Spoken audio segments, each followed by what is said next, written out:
Welcome back to सुबह सवेरे पाकिस्तान। हम बात करेंगे दुनिया में 53 करोड़ से ज़्यादा आबादी जो है वो इस टाइम डायबिटीज़ का शिकार हो रही है, इनके ज़ियाबतीज़ का शिकार हो रही है, जिसमें से 3.3 करोड़ सिर्फ पाकिस्तान में। हमजा हाँ जी, और कोरोना वायरस आने के बाद टाइप 2 डायबिटीज़ में तेज़ी से इजाफा हुआ है। आसान अल्फाज में बताएं तो शुगर के मरीज़ों की तादाद में इजाफा होता चला जा रहा है, क्योंकि कोरोना की वजह से लोग ये कहा जा रहा है कि घरों में बैठ गए और मोटापे का शिकार हुए, उस मरज़ में मुब्तला हुए, चांसेस बढ़ जाते हैं। फिर पाकिस्तान डायबिटीज़ के मरीज़ों के हवाले से दुनिया का तीसरा बड़ा मुल्क भी बन गया। और दूसरे कौमी ज़ियाबतीज़ सर्विस से ये बात सामने आई है कि हर चौथा पाकिस्तानी जो है वो ज़ियाबतीज़ का शिकार है, और ज़ियाबतीज़ जैसे जानलेवा मरज़ की रोकथाम के लिए तरबियत याफ्ता अमले और हुकूमती सतह पर पॉलिसी साज इदारों को इस मरज़ को रोकने के लिए एहतियाती तदाबीर को यकीनी बनाने के लिए हंगामी बुनियादों पर सख्त से सख्त इक़दाम करने भी चाहिए। और बड़ी तादाद में लोग ऐसे हैं कि जिनको पता ही नहीं होता कि जी हम इस मरज़ में मुब्तला हो चुके हैं। तो क्या करना चाहिए? क्या वाकई ही बहुत अलार्मिंग सिचुएशन है? क्योंकि अगर हम ये नंबर्स को देखें तो ये नंबर्स के मुताबिक अगर तकरीबन 4 में से एक जो है पाकिस्तानी बनता है, और अगर वो शुगर हो चुकी है, पता कितने लोगों को है, ये तो फिर आप मतलब परेशान हो जाएंगे कि यार अलामात का ही नहीं पता, कब चेक करवाना चाहिए, किस तरह से पता लगेगा, किससे जाके रब्ता करना चाहिए, इंपॉर्टेंट चीज़ें हैं। बिल्कुल, इसी पर हम बात करेंगे। कंसल्टेंट हैं endocrinologist national hospital doctor Umar Yusuf Raja साहब हमारे साथ मौजूद हैं। अस्सलाम वालेकुम, गुड मॉर्निंग डॉक्टर साहब। सबसे पहले तो हमें बताइएगा कि जो टाइप 2 की बात की जाती है डायबिटीज़ की, ये क्या है और इसकी अलामात क्या होती हैं?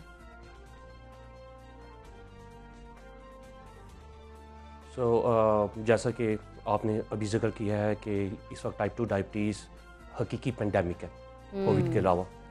टाइप 2 डायबिटीज़ की अलामात में जो है पेशाब का ज़्यादा आना, वज़न का कम होना, उसके अलावा थकन, चिड़चिड़ापन और मुख्तलिफ किस्म के इन्फेक्शन का होना है।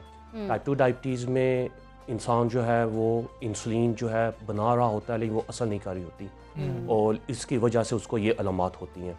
और जैसे कि आपने कहा है कि इस वक्त पाकिस्तान में 3 करोड़ से ज़्यादा लोगों को टाइप 2 डायबिटीज़ का शिकार है, और हम आप इंडिया और चाइना के बाद तीसरे नंबर पे हैं टाइप 2 डायबिटीज़ के हवाले से।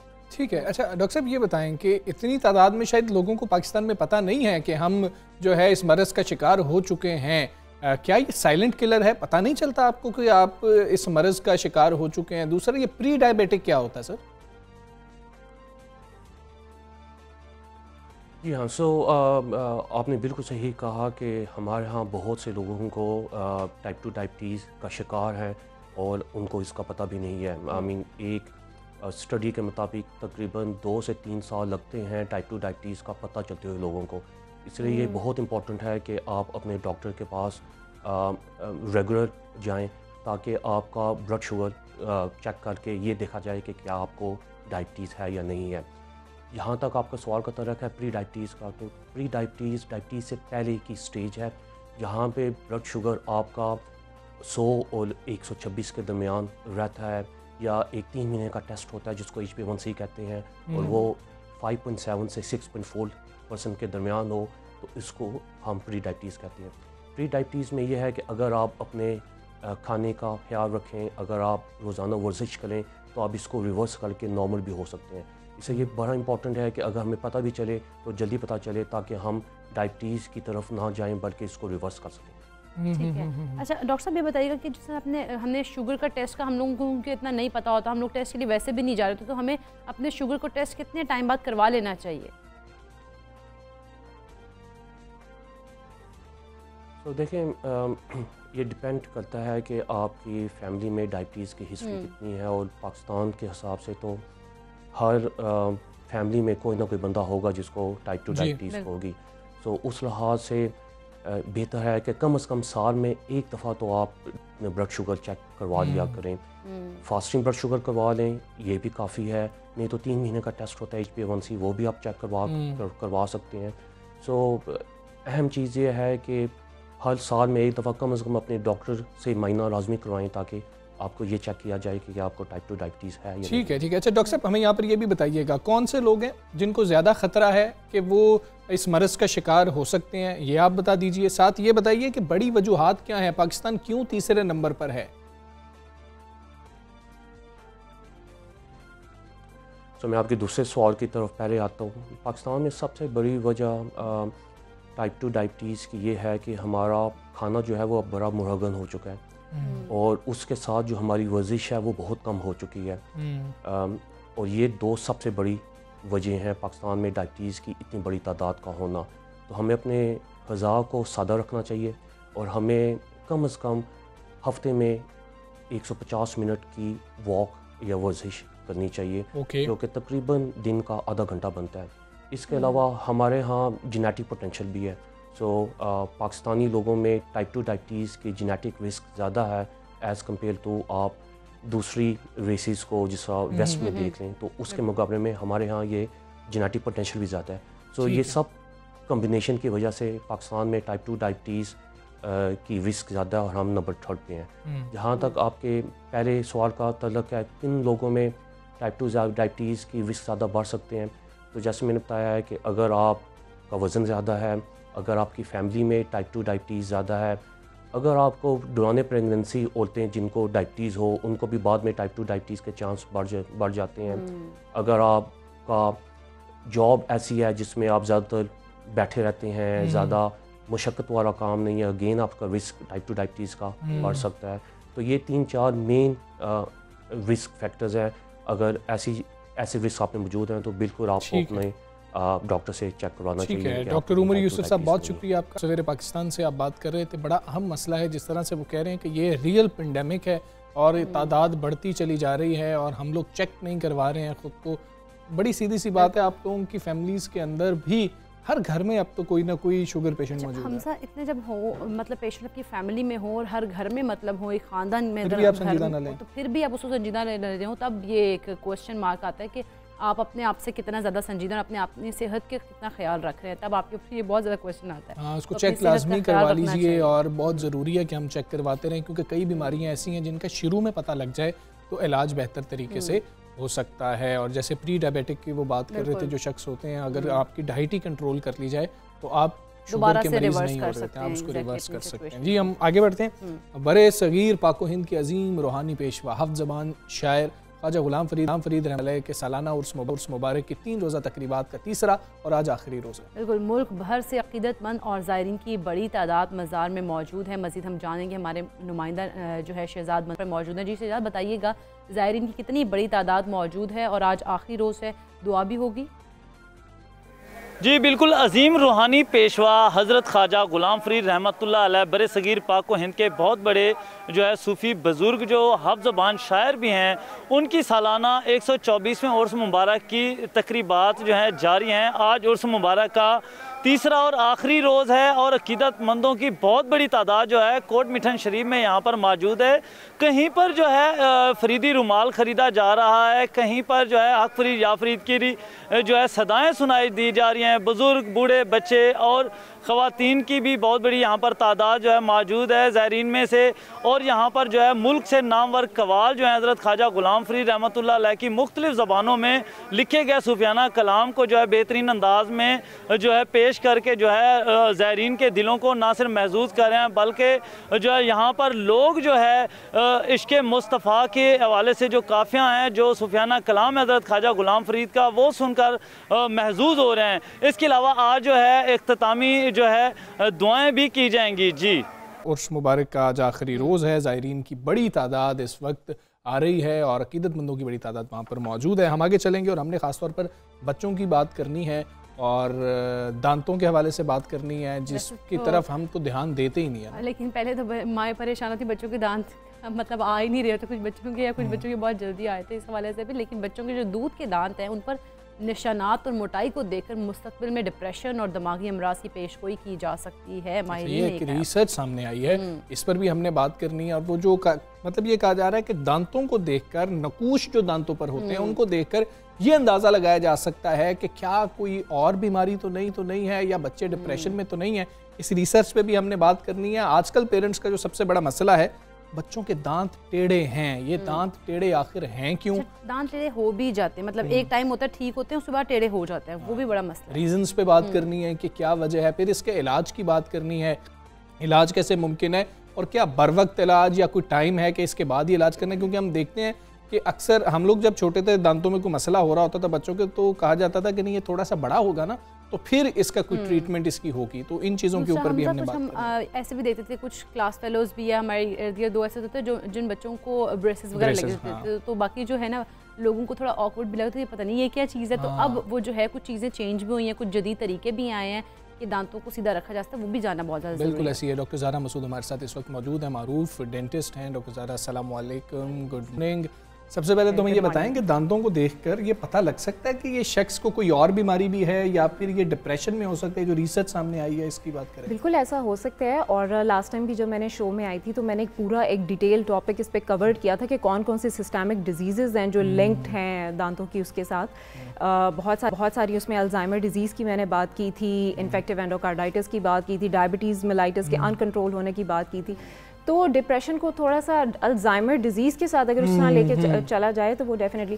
एंड सेकेंडली देखिए हमारा जो आजकल जो एस्थेटिक कंसर्न सारों का होता जा रहा है ना, एस्थेटिक को जो हम इतना टॉप पे रखते हैं, तो जब एक चीज़ हम उसके दांत अगर उस अलाइनमेंट में नहीं है, अच्छे नहीं है, तो वो डेफिनेटली थोड़ा सा जो लैक ऑफ कॉन्फिडेंस है उसको हम रिलेट कर सकते हैं एज एन, कोई डायरेक्ट रिलेशन नहीं है पर इनडायरेक्ट ज़रूर हो सकता है। अच्छा, माएँ जो परेशान है फिर इकरा उस पर बात कर लेते हैं, दांतों को बच्चों को लेकर। वो उस पर बात करेंगे कि जो दांत जो है वो माएँ अक्सर परेशान है, बच्चों के दांत जो है वो टेढ़े भी हो जाते हैं, तो वो उनको हम कितनी एज से हम लोग उसको डील कर सकते हैं कि बच्चों के दांत अब ये डॉक्टर के पास जाना चाहिए और अभी से इसको हम सही कराएं में इनके, तो फिर ये ठीक होंगे। इसकी कॉजेज़ बहुत अच्छा आज हमने ये टॉपिक रखा है क्योंकि ये आजकल का जो है ना, आजकल की जनरेशन का, बल्कि हमारी 90s एंड ऑनवर्ड्स जनरेशन का, जब से ये सारी लाइफस्टाइल और डाइटरी चेंजेस आई हैं, बहुत कॉमन टॉपिक है कि जो है बच्चों के दांत टेढ़े क्यों हो जाते हैं। अच्छा, सबसे पहले तो ये है इसकी पेरेंट्स को अवेयरनेस होगी तो वो राइट टाइम पे इसको ना पिक कर सकते हैं। सबसे पहली कॉज तो हेरिडिटी है, यानी मौरूसी। अगर फादर के दांत टेढ़े हैं या मदर के दांत टेढ़े हैं तो या ख़ानदान में जो है वो दांत टेढ़े हैं तो बहुत चांसेस है कि आगे बच्चों के भी दांत टेढ़े या ऊंचे हो सकते हैं। ठीक है, एक तो ये नंबर 1 जो है ये कॉज है। सेकंड कॉज माउथ ब्रीदर्स, जो बच्चे रात को मुंह खोल के सोते हैं या दिन भर भी मुंह खोल के जो है टीवी देख रहे होते हैं या उनका जर्नली एक हैबिट बनी हुई होती है कि मुंह खोल के ही रहना है, रात को भी जो है उनको नाक से सांस नहीं आ रहा, तो उसकी वजह से वो जो रिएक्टिव ब्रीदिंग कर रहे होते हैं ना, माउथ ब्रीदिंग, उससे बहुत जो है दांतों को नुकसान पहुंचता है। एक तो डेंटल कैविटीज़ भी उनको बहुत लगती है, सेकेंडली ये कि उनके दांत टेढ़े और ऊंचे भी हो जाते हैं। ठीक है, ये तो सेकंड बड़ा मसला है। थर्ड, अब कुछ ऐसी हैबिट्स होती हैं बच्चों के अंदर जिनकी वजह से उनके दांत टेढ़े हो जाते हैं, तो हमें पहले अवेयरनेस होगी तो ही हम बच्चे को रोक सकते हैं उन हैबिट्स के साथ। वो हैबिट्स जो हैं वो टंग थर्स्टिंग है, यानी ज़ुबान बार बार दांतों को लगाना, और सेकंड जो है उसमें थंब सकिंग, अंगूठा रख के जो बच्चे जो है मुंह में बैठे रहते हैं ना, ये दो जो कॉजेज़ हैं बच्चों को इस जो आदत है इससे रोकना चाहिए।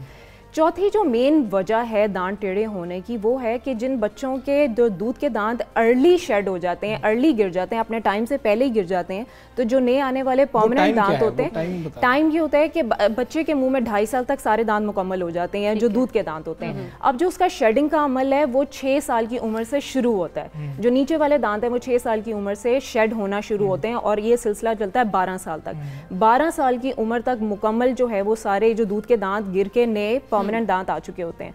तो ये जो सारा क्रिटिकल टाइम पीरियड है, that is 8 years, 9 years, 10 years, जिसमें सारे जो मिक्स दांत होते हैं ना, वो ज़रा क्रिटिकल टाइम पीरियड होता है।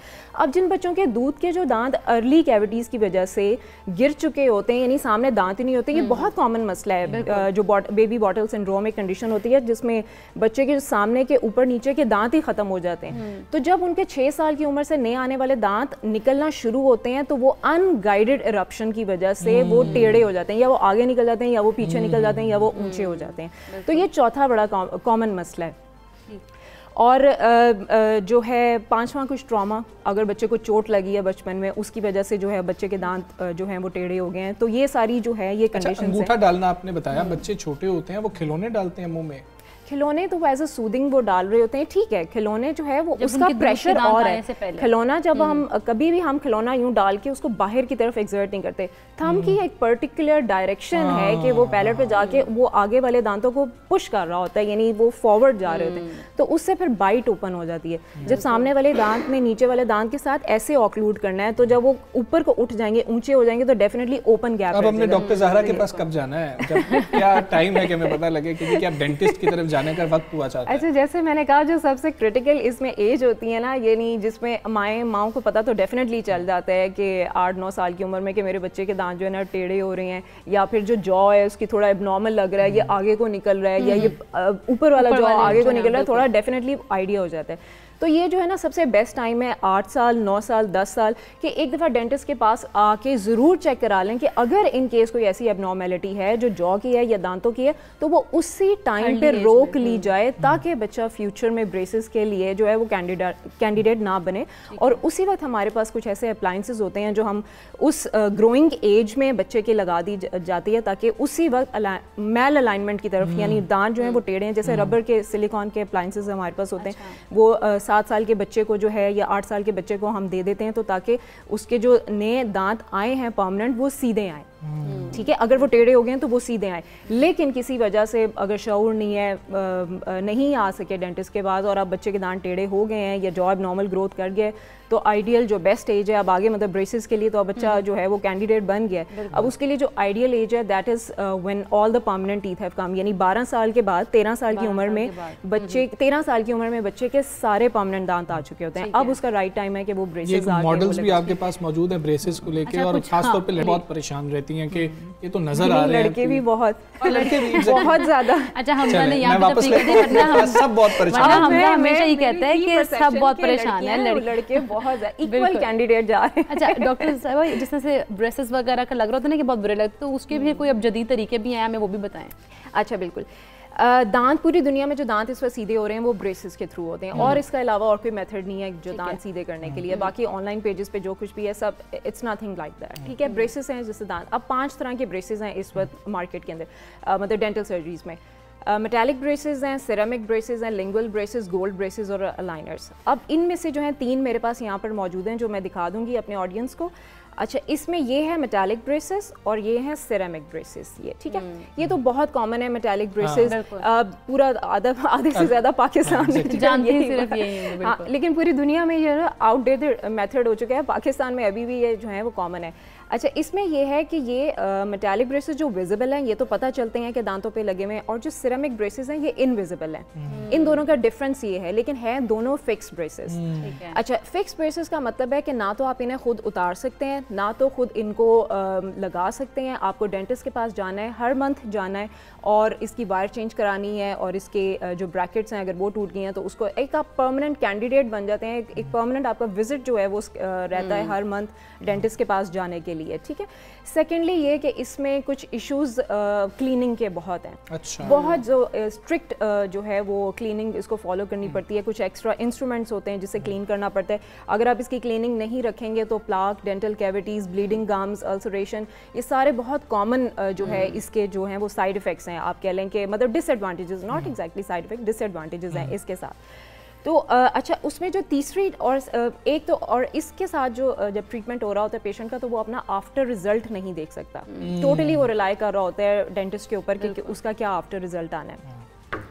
और इसमें कुछ इशू पेन का है, ये थोड़ा पेनफुल ट्रीटमेंट है ऑब्वियसली कि जब इतने लंबे अरसे के लिए, साल, 1.5 साल, 2 साल के लिए आपने पहनना है, और बीच में अगर कोई बच्चा जो है वो स्पोर्ट्स एक्टिविटीज़ में है तो वो बहुत मुश्किल हो जाता है कि इसके साथ कोई फंक्शन अटेंड करे, या स्पोर्ट्स में है, कोई खुदा न खासा इंजरी हो जाए तो वो मतलब तो ये सारे रिस्क फैक्टर्स इसके साथ एसोसिएटेड है। फिर जो तीसरी टाइप मैंने ब्रेसेस की बताई थी दैट वाज लिंगुअल ब्रेसेस।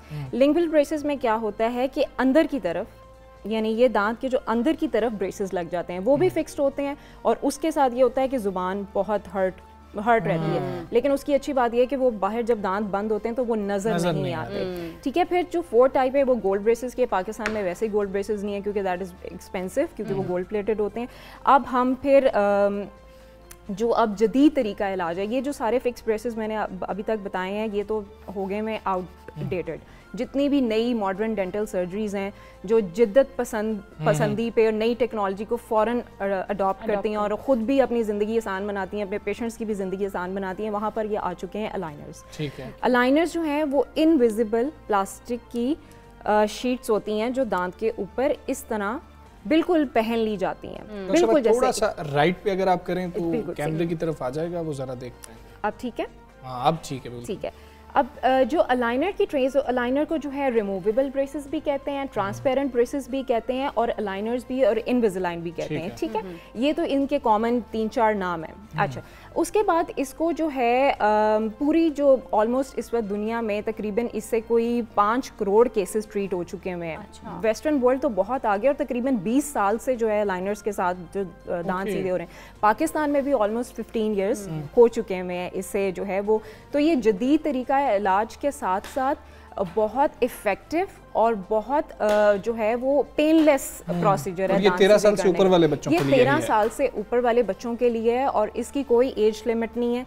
45 का भी मसला नहीं होगा, इसमें क्लीनिंग का भी कोई इशू नहीं होता। आप इसको रिमूव करके अपने दांत साफ करके, बिल्कुल कोई एनामल के ऊपर रगड़ नहीं पड़ती, कुछ उसके ऊपर एक्स्ट्रा मटेरियल नहीं लगता, दांत बल्कि दांत प्रोटेक्टेड भी रहते हैं कैविटीज़ के साथ, और कोई एक्स्ट्रा एफर्ट भी नहीं है क्लीनिंग के लिए। बस इसको रिमूव किया, रिमूव करके दांत साफ किए, ट्रे साफ की, और उसके बाद वापस बिल्कुल ऐसे पहन लिया, तो ये परफेक्टली अडेप्ट हो जाता है। जो भी दांत का साइज होता है, जो भी दांत की शेप होती है, उसके अकॉर्डिंग इसकी परफेक्ट अडेप्टेबिलिटी है।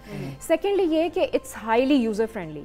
इसको हर एज का पेशेंट जो है, चाहे वो ऑफिस वर्कर है, फ्रंट डेस्क ऑफिसर है, कोई होस्ट है, मॉडल है, जो भी है, इवन कुछ एंकर्स भी ऐसे हैं जिन्होंने अलाइनर्स पहने होते हैं, उनको पता भी नहीं चल रहा होता कि इन्होंने दांतों के ऊपर कुछ जो है वो शीट पहने हुई, क्योंकि यहाँ बिल्कुल यहाँ तक भी कोई पहचान नहीं सकता। मतलब खाने के वक्त भी ये कंफर्टेबल है? नहीं, खाना इसको उतार के इसको रिमूव करके खाना खाना है। जैसे मैंने आपको बताया था कि मेटालिक के अंदर जो फिक्स ब्रेसेस हैं उसके अंदर तो बहुत ज़्यादा डाइट रिस्ट्रिक्शंस है। आपने जो भी कुछ खाना है उसको छोटे छोटे बाइट में करके खाना है, और सामने से आप बाइट नहीं कर सकते। इसमें ऐसा कुछ नहीं है, आपने इसको रिमूव करना है और इससे जो मर्जी खाएं पिएं, उसके बाद ट्रे साफ करके और अपने दांत साफ करके जो है वो आप इससे इस्तेमाल कर सकते हैं। अब ये आपको अलाइनर्स मिलेंगे कहाँ से? पाकिस्तान के आप किसी भी शहर से हैं, किसी भी सूबे से हैं, किसी भी शहर से हैं, आपने क्या करना है कि इनकी वेबसाइट www.alignersglobe.com पे जाना है और उसे नियर बाय जो अलाइनर्स प्रोवाइडर है। ठीक है डॉक्टर साहब, बहुत शुक्रिया आपका। सुबह पाकिस्तान का हिस्सा बनी, बड़ी जो है हमारे लिए बेहतर और पेरेंट्स के लिए बड़ी अच्छी इन्फॉर्मेशन थी। हम उम्मीद करते हैं कि आपको इससे फ़ायदा हुआ होगा। हम एक ब्रेक लेंगे, ब्रेक के बाद वापस आते हैं।